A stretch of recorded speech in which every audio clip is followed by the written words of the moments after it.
curioso para ver, né? Aí ele era removido, mas voltava. Enfim, é bug, né, que ele tem. Vamos lá, gente. Nesse momento, vamos analisar a lista de toyotismo. E nessa lista nós temos 5 questões para trabalhar. Questão 5, 6, 11, 12 e 15. E grava esses números. Joga na Amazonas da sorte. Quem sabe, né? Então, questão 5.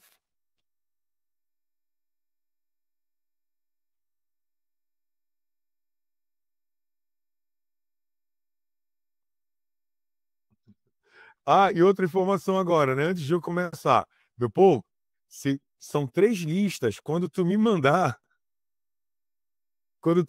qualquer questão, diz qual foi a lista, pelo amor de Deus. Subentendo que seja dessa, né?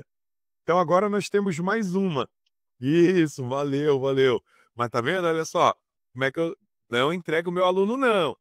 Ele manda, ele pede para eu fazer, eu não vou dizer o nome da pessoa jamais. Eu morro, mas eu não digo o nome da pessoa, viu? Então, deixa eu colocar aqui na sequência. Pronto. Agora nós temos 6 questões para analisar e nós vamos começar pela questão de número 2.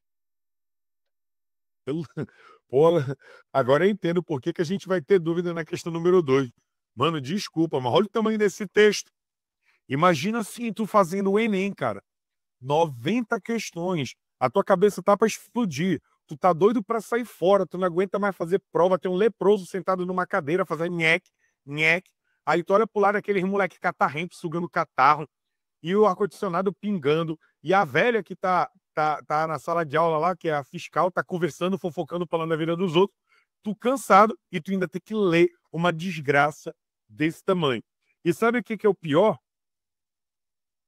É que se tu chegar bem aqui e, e for ler só a pergunta, não dá, ó. Considerando que o autor afirma, analise, né, assinale a alternativa que corresponde corretamente ao processo histórico destacado. Que processo histórico? Que momento é esse? Eu tinha que ler. O miserável. Então vamos lá. O Brasil se engaja em sua capacidade industrial crônica, como já é o caso da Europa, nos Estados Unidos e no Japão. Uma sobre a capacidade da qual não se escapa e que se agrava a crise. Até aqui não me diz nada. Para vender, em detrimento das demais, cada montadora baixa ligeiramente o preço dos seus veículos. Mas para fazê-lo, precisará reduzir os custos. Em primeiro lugar, diminuir o número de trabalhadores e seus salários. Esse fenômeno é agora conhecido na Europa. Agora sim. Entendi. Existe um fenômeno que já acontecia na Europa, no Japão e nos Estados Unidos. E esse fenômeno tem nome, chama-se concorrência. Só que concorrência tem em qualquer lugar. O texto está destacando é uma medida. As fábricas tomam uma medida. Qual é a medida? Para ter mais competitividade,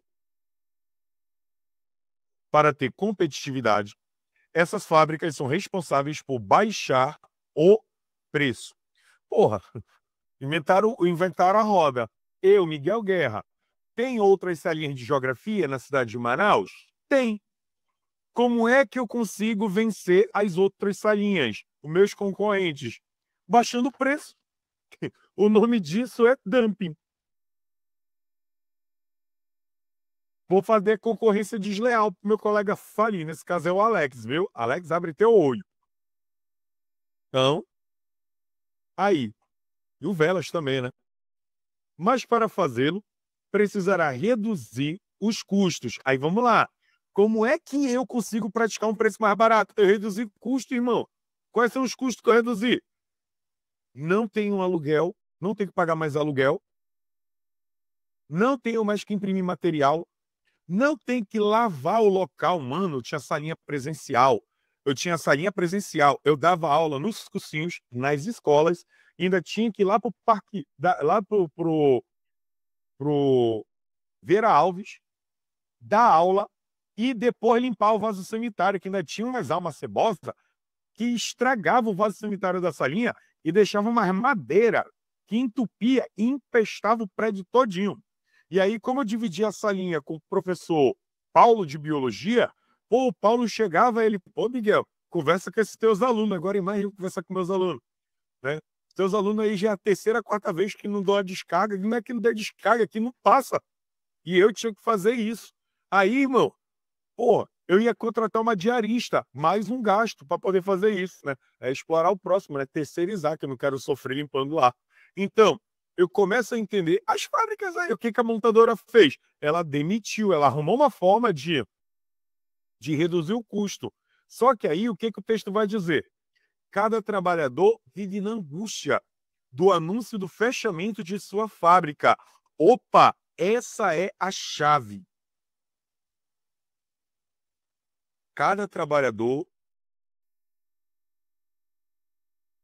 vive na angústia do fechamento da sua fábrica. O que é isso como referência? Vamos para cá e vamos colocar aqui. Recentemente, vocês ouviram que a Ford, uma gigantesca montadora, ela atuava no polo de Camaçari, na Bahia.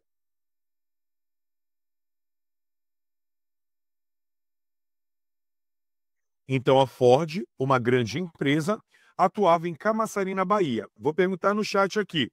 Todos vocês têm carro? Quem tem carro?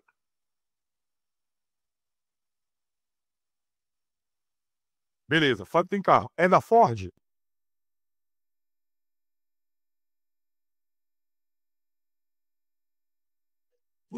Opa, o teu jamais é pesado, né? Mas tudo bem, eu te entendo. Então, a Ford produz carro para o mercado brasileiro. O mercado brasileiro está com a Toyota, a maioria das pessoas, com a Chevrolet, que é concorrente, com a Hyundai, HB20, com a Renault, Kwid, Duster, etc e tal. Muito bem, as peças são caras. Aí tu olha para a Ford, peça é cara, os carros têm modelos muito rústicos, ultrapassados. E aí o que que a Ford faz então? Para manter competitividade, a Ford precisa produzir carros mais baratos. E aí o que que a Ford fez? Em vez de demitir, ela fechou a planta. Ela fechou a fábrica e foi concentrar sua produção aonde? No México. Muito mais barato para a Ford produzir lá. Pois a Ford produzia no Brasil e o carro ia do Brasil para os Estados Unidos. Agora não. A Ford vai produzir tudo no México, vai para o mercado americano. Ainda economiza com transporte e tudo mais. Com o que, que a gente percebe então? Que as indústrias e as multinacionais atuam de maneira flexível, que elas têm a capacidade hoje de abrir, fechar, transferir fábricas e o transporte e a logística facilitam isso. Então, essa era a ideia dessa questão, que é a questão de número 2. E aí, continuando aqui, ó, desde que o dirigente da Renault anunciou o fechamento da fábrica em Vilvoorde, apesar de ser uma unidade moderna cheia de robô, com boa performance e plano de produtividade, flexibilidade e qualidade, cada trabalhador europeu sabe que não está mais protegido, mesmo se aceita todas as concessões possíveis e imagináveis feitas pelo seu patrão. Então, esse medo de perder o emprego sempre existiu, mas agora a forma como isso está acontecendo, que é o toyotismo que empregou, que é o fato de você ter a capacidade de produzir em qualquer lugar, de dispersar a fábrica para os locais mais baratos, fazendo com que polos acabem fechando. E o grande referencial disso nos Estados Unidos é a cidade de Detroit, que é chamado de Rust Belt ou Ghost Belt, que viu as fábricas todas irem embora e a cidade faliu. Então, entendido o contexto do texto, alguma dúvida?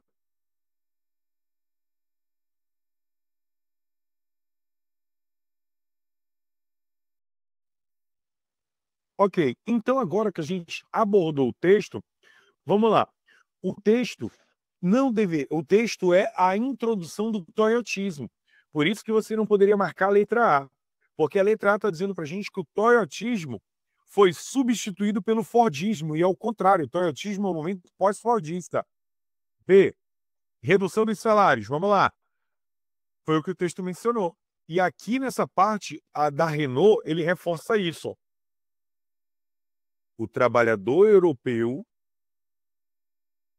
sabe que não está protegido, mesmo se ele aceitar todas as concessões. Então a fábrica diz: olha, a gente vai fechar a fábrica. O cara diz: ah, mas não quero perder meu emprego. Então o que, que o dono da fábrica vai dizer? Então a gente precisa enxugar, vamos ter que reduzir o seu salário, vamos ter que dar férias coletivas. Entendeu agora por que, que tem muitas férias coletivas no distrito? É uma forma da fábrica economizar para poder elaborar uma campanha de baixar o valor do bem para poder aumentar sua competitividade de mercado. Então, reduz o salário. Só que aí o que, que acontece? Muitas vezes o trabalhador vai aumentar a jornada de trabalho, vai trabalhar em feriado, não vai receber por isso com medo de perder o emprego. É a degradação ou a deteriorização das leis trabalhistas. E ainda tem a terceirização, que é aquilo que o trabalhador fazia, ele pode perder o emprego porque aquela parte pode ser transferida para a Índia. E aquele setor onde ele trabalha já não vai existir mais. Entendido por que, que o gabarito é letra B? Por que, que não seria a letra C? Alocação de trabalhadores em grandes fábricas. A tendência no mundo hoje é ter fábricas menores, porque com a terceirização e o just-in-time, você elimina estoques e as fábricas diminuem. Então, hoje, tu não vai mais enxergar grandes fábricas com 50, 60 mil pessoas como no passado. Sem contar que ainda tem questão da tecnologia que libera a necessidade de muitos trabalhadores. D. O processo de terceirização no qual todos os trabalhadores têm o mesmo contrato. Isso não existe no capitalismo informacional. O toyotismo não cria o mesmo contrato para todos os trabalhadores, ainda mais se eles forem temporários, chefes ou membros. No próprio distrito, até o tratamento é diferente. Você tem o que é contratado pela fábrica e você tem um terceirizado. O terceirizado não recebe o mesmo salário nem o mesmo tratamento de quem é contratado direto pela fábrica. O temporário não recebe o mesmo tratamento. Então, letra D, errada. Agora parei para pensar, sabe onde eu vejo isso? Na Seduc. Por exemplo, existe na Seduc o professor. Aliás, como vocês estão numa realidade fora da Seduc, vocês vão para a faculdade, receba, senhor, vocês serão aprovados esse ano, e vocês vão ver que há dois tipos de professores dentro da universidade, a federal ou a estadual. Quando o professor ele é de carreira, ele tem vícios. Ele tem muitos vícios. Quando o professor é substituto, ele é cansado, porque o professor substituto é um contrato temporário, mas o professor substituto ele tem interesse de ser engajado. Aí ele trabalha muito mais, ele aceita tudo. E aí os professores mais antigos empurram na costa do bicho tudo. E ele acaba ali ficando sobrecarregado. Não, o mundo é feio. E aí, vamos lá. Novas formas de linha de montagem implantadas no Brasil no final do século XX e XXI, exclusivamente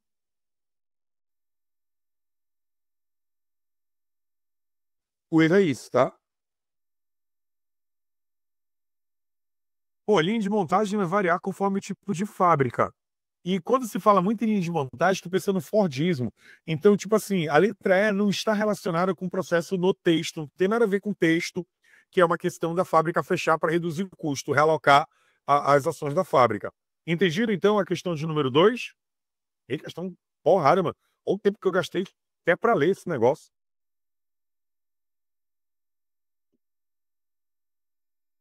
Vamos lá, questão 5.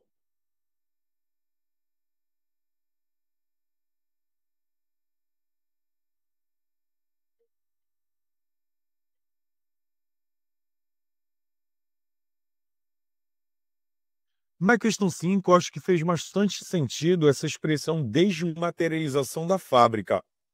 O que, que é uma fábrica desmaterializada?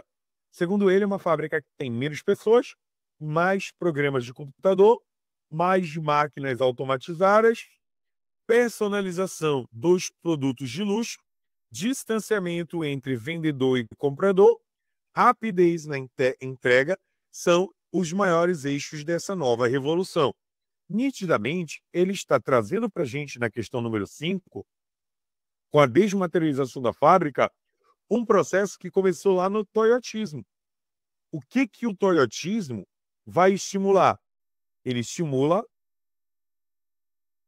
a automação. Então, aqueles trabalhos que são simples e repetitivos, o toyotismo vai lá e diz que ele seja feito por máquinas. E a própria terceira revolução industrial, então, encontra um mercado bastante importante no desenvolvimento da robótica para poder substituir pessoas por máquinas. Daí você tem o quê? Menos pessoas. Então, a desmaterialização da fábrica é a descaracterização da fábrica. Por quê?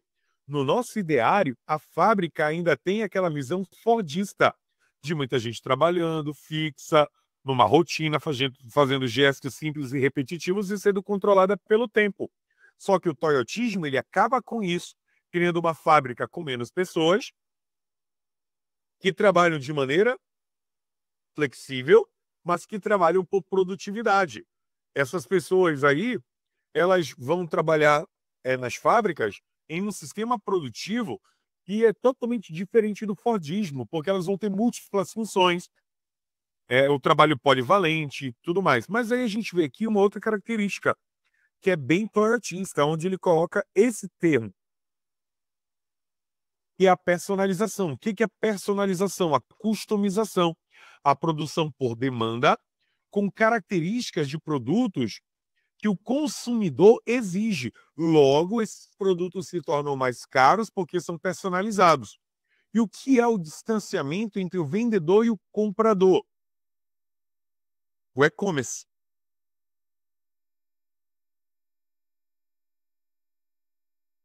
Você nem escrever e-commerce, eu nem sei com 2C. Fica assim mesmo. Compra eletrônica, pronto. E aí você já não se deparou. Agora vamos lá, gente. Aqui, ó. Quero uma verdade. Acontece comigo, quero saber se acontece com vocês também. Vocês já desistiram de uma compra online por não ter confiança devido à ausência de um vendedor que pudesse falar com vocês naquele momento?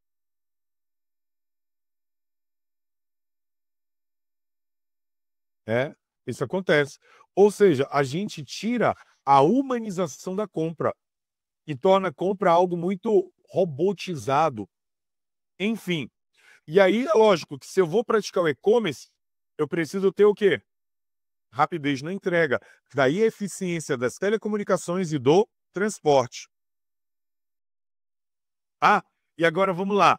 Todos vocês que me sinalizaram que tinham a mesma experiência, sabe qual é a solução para isso?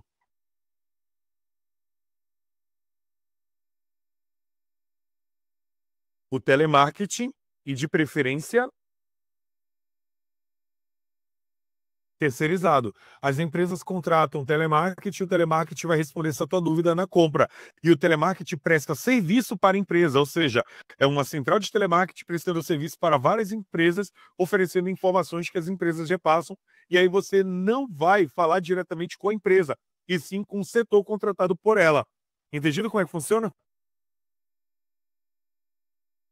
Mas tudo bem. Fiz toda essa análise e agora me senti até mal, porque a questão é de verdadeiro ou falso. Bem, você que teve dúvida na questão 5, você foi enganado por essa palavra. Eu vou esfregar na tua cara. Pega aí, ó. Vai dizer que tu não leu terceirização.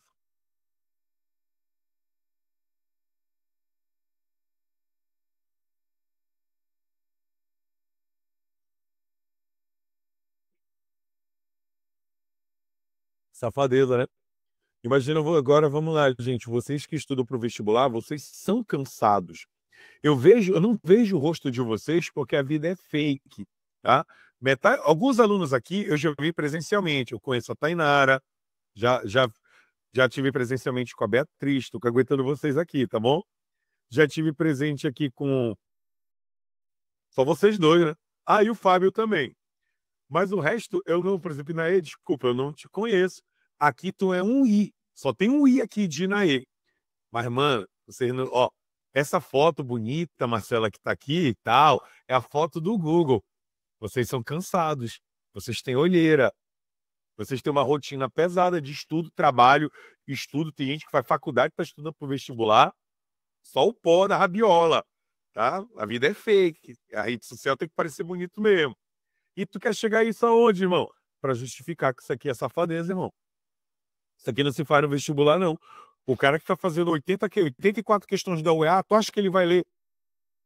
Isso daí, terciarização? Não vai, pô.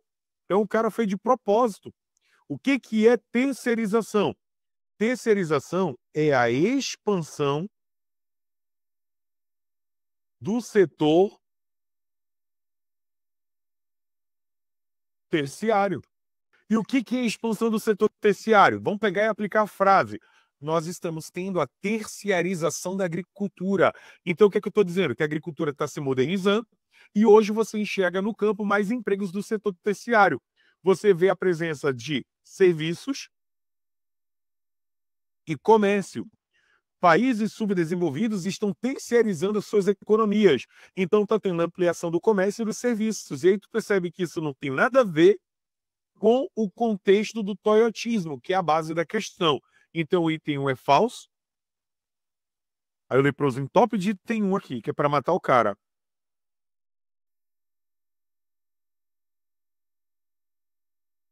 Ah, o item 2 está certo em todos os locais. 3. Entre os principais elementos responsáveis pelas intensas transformações está a energia elétrica. Falso, irmão. Petróleo e energia elétrica. Segunda revolução. E aí tu já sabe que flexibilização, toyotismo, pós-fordismo, robótica e cibernética, eu acabei de citar lá em cima. Então, 2 e 4, gabarito letra C. Mas eu sei que a tua dúvida da questão é, não concordei o gabarito porque tu continuou lendo isso aqui como terceirização.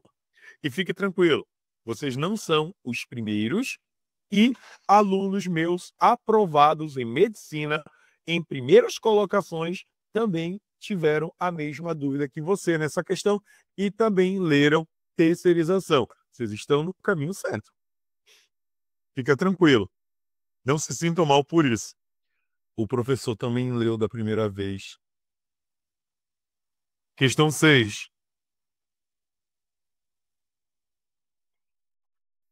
O modo de produção industrial flexível, que substitui o modo de produção fordista, recebeu o nome de toyotismo porque começou a ser desenvolvido pela Toyota.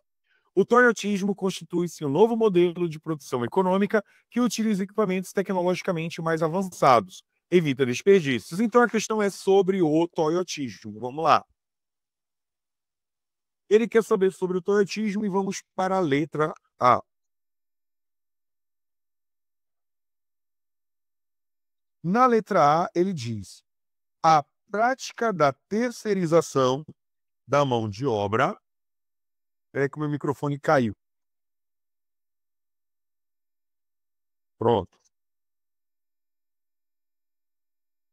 A prática da terceirização da mão de obra menos qualificada a fim de obter uma economia no pagamento de salário e dos lucros.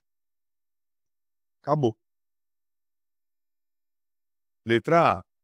Preciso dizer qual é o erro da B, C e D, mas ainda vou voltar para fazer uma análise melhor da letra A. B. A produção de carros em série. Falou série, irmão? Já associa Ford, tá? C. Adoção da esteira rolante. Ford. Alienação do trabalho. Ford. Então voltamos para a letra A. O que é a terceirização da obra menos qualificada? Gente, nós tivemos a dispersão industrial, que nós já mencionamos isso. E o que aconteceu com a dispersão industrial? Nós mandamos fábricas para países subdesenvolvidos. Por que países subdesenvolvidos? Porque eles têm mão de obra barata. Então, se eles têm mão de obra barata, o que aconteceu? Existem algumas fábricas, como a indústria de tecidos, que é uma indústria que necessita de muita mão de obra.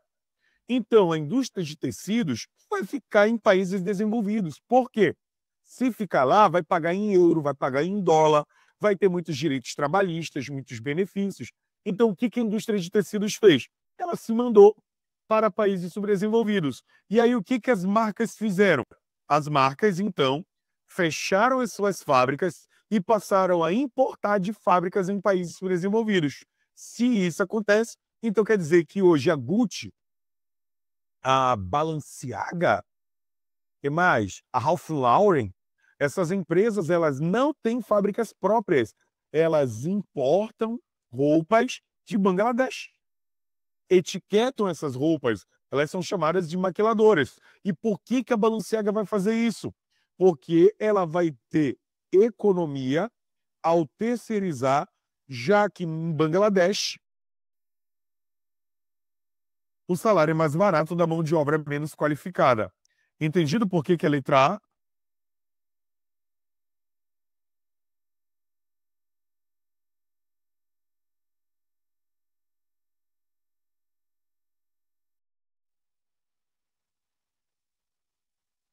Muito bem. Na questão 11, o que foi a recessão de 73? Crise do petróleo.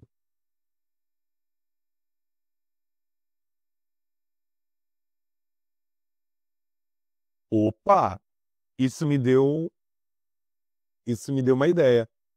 Amanhã eu vou fazer uma aula sobre quem? As ideologias. Na quinta-feira da semana que vem, por que não fazer uma aula sobre as principais crises do capitalismo? A crise de 29, a crise do petróleo e a quebra da Bolsa de Valores de 2008. Olha aí, sacada aqui, importante. Mas vamos lá. A crise do petróleo em 73, pô, isso que dá o cara não ler a questão antes. Eu acabei de falar da crise do petróleo e bem aqui essa porcaria está falando. O choque do petróleo, é a mesma coisa. E o que é a crise do petróleo? É quando você vai ter uma inflação do preço do petróleo.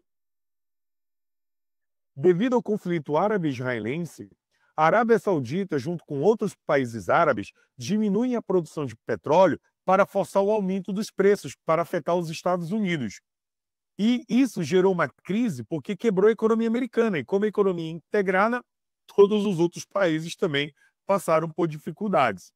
Logo nesse momento, o Fordismo foi afetado, que é isso que o texto está dizendo. E aqui, faça a leitura. A crise do petróleo colocou em movimento processos que acabaram com o Fordismo e que retiraram o mundo capitalista da estagflação. O que é estagflação? Estagnação da produção de bens e inflação dos preços. Em razão disso, novas experiências de organização da indústria e da vida política e social começaram a tomar forma. A crise do petróleo levou à ampliação da globalização, do neoliberalismo e do toyotismo.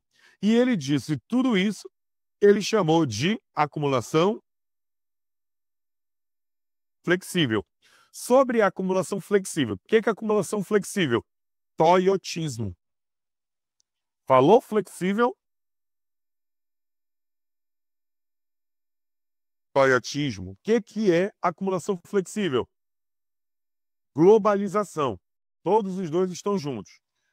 Letra A. Gerou um movimento de compressão do tempo e do espaço? Verdadeiro. O que é essa compressão de tempo e espaço?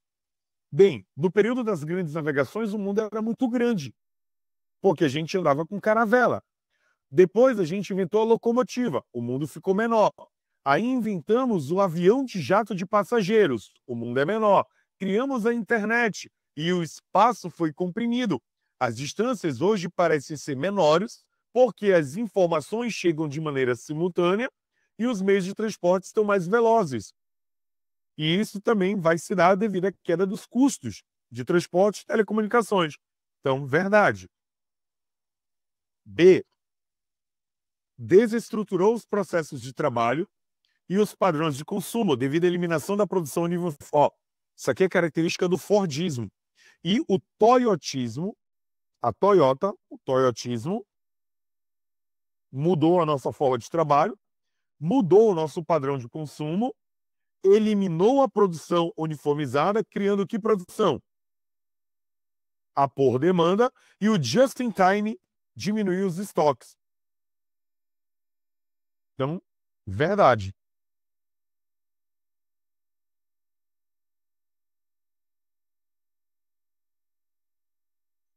C.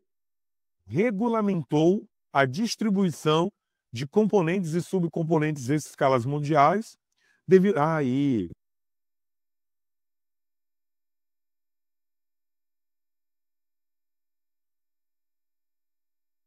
queridos, consumo em massa é Fordismo. Hoje, nós estamos trabalhando uma nova forma de consumo, o consumo personalizado, onde a empresa produz para um nicho específico e lucra muito com isso. Me dá um exemplo dessa qualidade. Vamos lá. A Ferrari.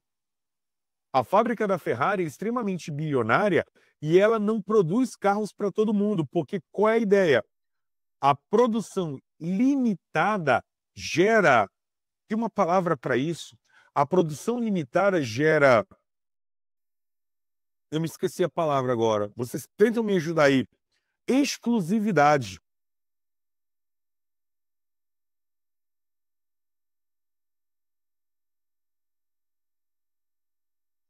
Isso, valorização. Muito bem, Fábio. Tá certo. Exclusividade gera valorização. Vamos lá, vamos lá, vamos lá. Pensem nos mais ricos. Se não existisse faculdade pública, desculpa, faculdade privada, e todos os ricos que quisessem fazer faculdade pública e não tivesse sistema de cotas nem nada disso, os ricos pagariam professores particulares e os melhores para poder... Na verdade, eles já fazem, né? Falei besteira agora. Vamos lá, gente, falei besteira. Qual é o exemplo de exclusividade? Isso já existe, pô. Um cursinho na cidade de Manaus, que a mensalidade é 300 e o outro é 1.800. Para onde que a classe média vai? Para o de 1.800. Não fale nomes, né? Será processado. Professor, se ficar desempregado, ele vai lá bater na porta desses cursinhos na maior cara de pau. Falou mal de todos, mas vai lá trabalhar lá, que a gente precisa sobreviver.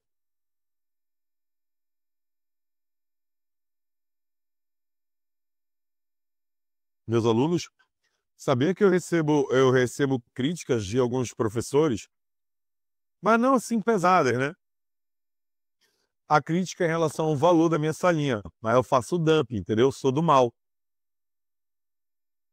Eu recebo críticas, é isso que ele está colocando aí. Em que sentido vêm as críticas? Eu cobro muito barato pra, e a ideia é pegar uma grande quantidade de alunos, dar assistência a todos. Só que eles falaram para mim assim: por que que tu não aumenta a mensalidade? Aumenta a mensalidade, consequentemente você vai diminuir a quantidade de alunos. E assim você vai poder dar assistência mais direta. Ou seja, cria uma turma VIP. Mano, tu não sabe o quanto isso iria vender, a turma VIP. Onde eu seria babá, que ficaria com 10 alunos. Não, babá é um nome muito feio.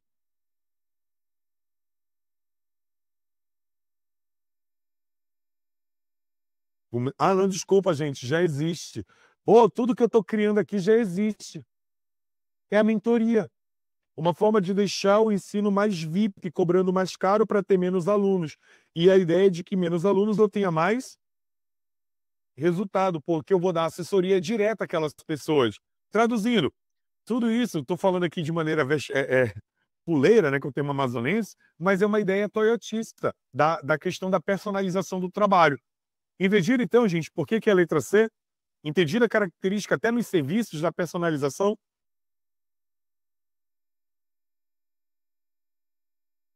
É melhor parar com essas reflexões, senão vou ter que aumentar a salinha. 12. De novo, gente, questão 12 é a mesma questão. Sobre a produção flexível, sobre o toyotismo. Letra A.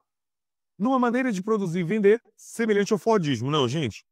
Se isso aqui é o toyotismo, não é semelhante ao Fordismo. B. Produção em massa. Pode. C. Na utilização de mão de obra técnica com operários de baixa escolaridade.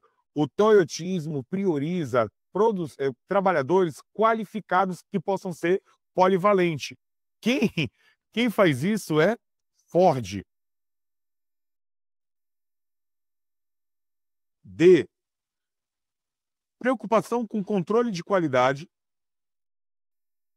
com a elaboração de produtos não massificados. Ah, desgraça. Por que ele não colocou direto personalizado? Gabarito letra D. O que ele está dizendo na letra D? Que o toyotismo vai se preocupar com a personalização dos produtos, fazendo uma quantidade menor, só que elaborada conforme o padrão que o padrão, tira a palavra padrão, com a qualidade que o cliente exige, e aí por produzir menos e de maneira personalizada por demanda, você vai ter um controle de qualidade melhor do que se tu produzir em massa, que tu vai produzir uma porrada de produto padronizado e tu não vai ter controle não de qualidade, que é muito, volume muito grande. E aqui, de novo, é impossível ter esses dois na mesma frase. Como é que tu vai ter uma mão de obra pouco qualificada com a escolaridade, né? Então essa daqui já não dá para marcar. Última questão dessa lista, 14. A questão 14, mais uma vez, é sobre toyotismo, principalmente mencionando just in time, que é a produção por demanda. Agora, ei, já sei qual é o problema dessa questão. O que é o uso perdulário das matérias-primas? Eu sei lá, deixa eu colar aqui, perdulário. Pô, mas eu quero usar uma palavra dessa, é fuleiragem, né?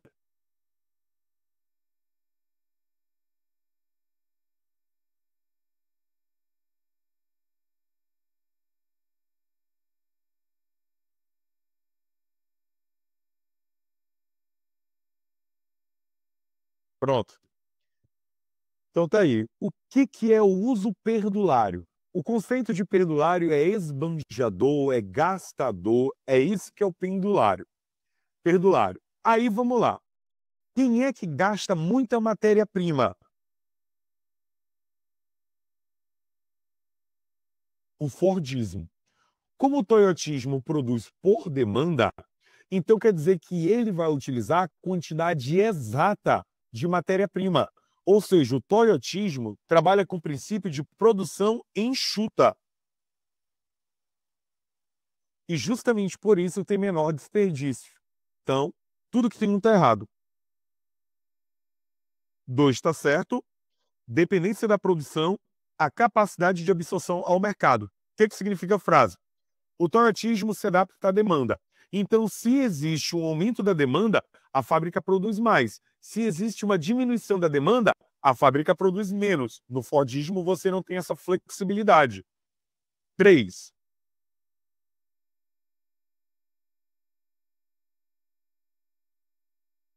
Na questão 3, aumento do custo de estocagem dos produtos. E o 4, você tem produção de mercadorias dentro dos prazos estipulados. Se a produção é por demanda, tu tem prazo estipulado. Gabarito C2 e 4. Tá errado isso aqui. Corrigi uma questão a mais. A dúvida não era a questão citada não, gente. A dúvida era a questão 15. Vacilei. Vamos lá, questão 15. A questão 15 é aberta. É sobre a globalização. Está na lista de toyotismo. Temos que fechar isso. E aí, o que tu tens aqui? Existe uma grande proteção alfandegária. Como tu já fez todas as listas,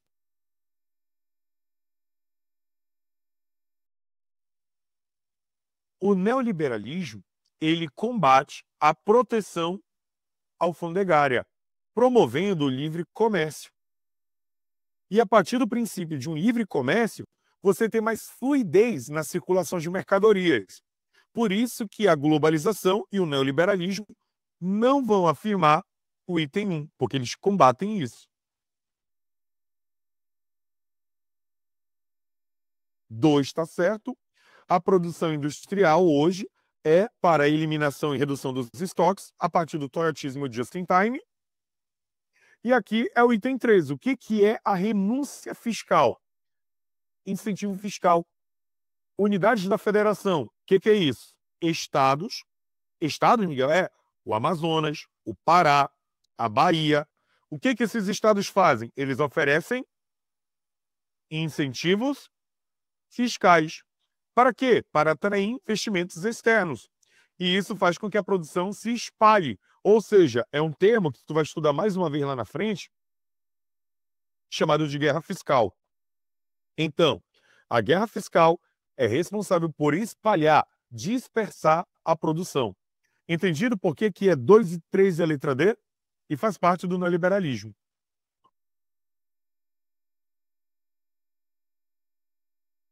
Então, meus alunos, fechamos mais uma lista.